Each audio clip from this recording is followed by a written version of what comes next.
I'll never forget the sound of her screams. It wasn't just fear, it was something raw, something primal. I didn't even know a human could make that kind of noise. It echoed through the trees, cutting through the stillness of the night. To this day, I hear it when I close my eyes.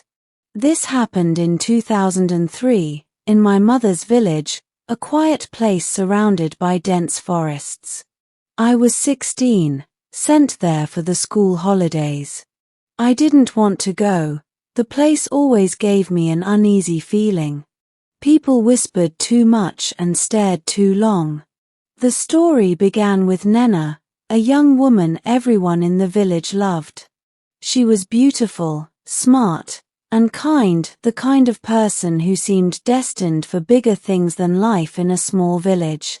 She had been engaged to Chaik, the wealthiest man in the area, a man who could have any woman he wanted. But Nnenna wasn't like other girls. She rejected Chaik in front of everyone at the market square. "I'd rather die than marry you," she said. No one rejected Chaik. He wasn't just rich, he was dangerous. People said his money didn't come from honest work. Some whispered that he had ties to the dark arts, that his wealth was a gift from forces no one should mess with. After Nnenna humiliated him, things in the village started to change. At first, it was little things, chickens disappearing, strange shadows spotted in the forest. Then it got worse. People fell sick, crops failed, and an unnatural silence settled over the village at night. My grandmother said it was the spirits warning us that something bad was coming. A month after rejecting Chaik, Nnenna disappeared. The last person to see her was her younger brother, Tobe. He said she had gone to fetch water from the stream just before sunset. She never came back. The village searched everywhere. Days turned into weeks, and still, there was no sign of her. Then, one night, the drumming started. It was faint at first, like someone tapping on a hollow log. But as the hours passed, it grew louder and more insistent. By midnight, the whole village was awake, the sound pounding in our ears.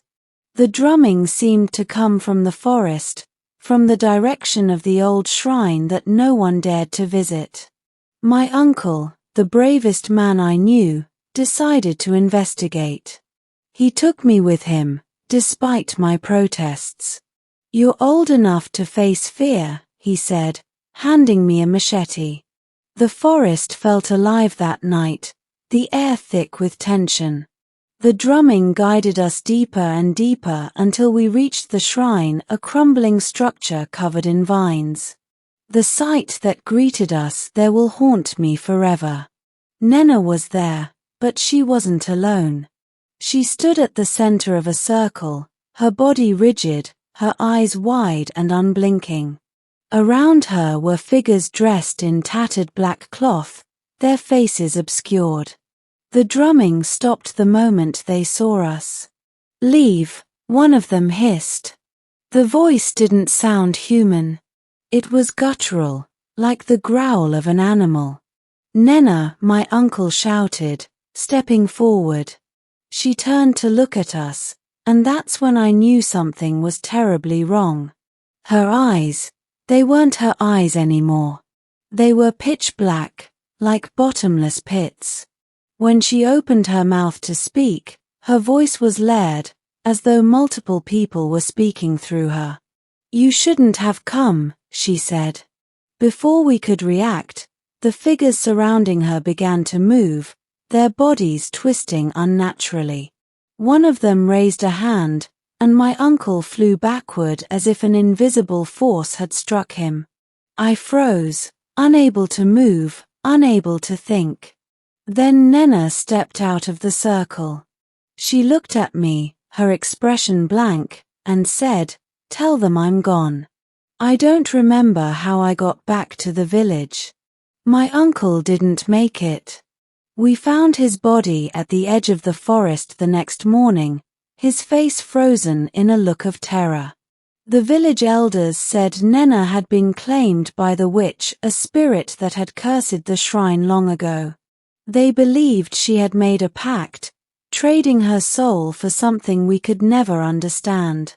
No one goes near the shrine anymore. The drumming still happens, though once a year, on the anniversary of her disappearance. I left the village as soon as I could. I never went back. But every time I hear a drumbeat, even at a party or on TV, my chest tightens, and I remember her face, her eyes, and the sound of her voice saying, "Tell them I'm gone." Because she wasn't Nnenna anymore. Whatever she had become, it wasn't human.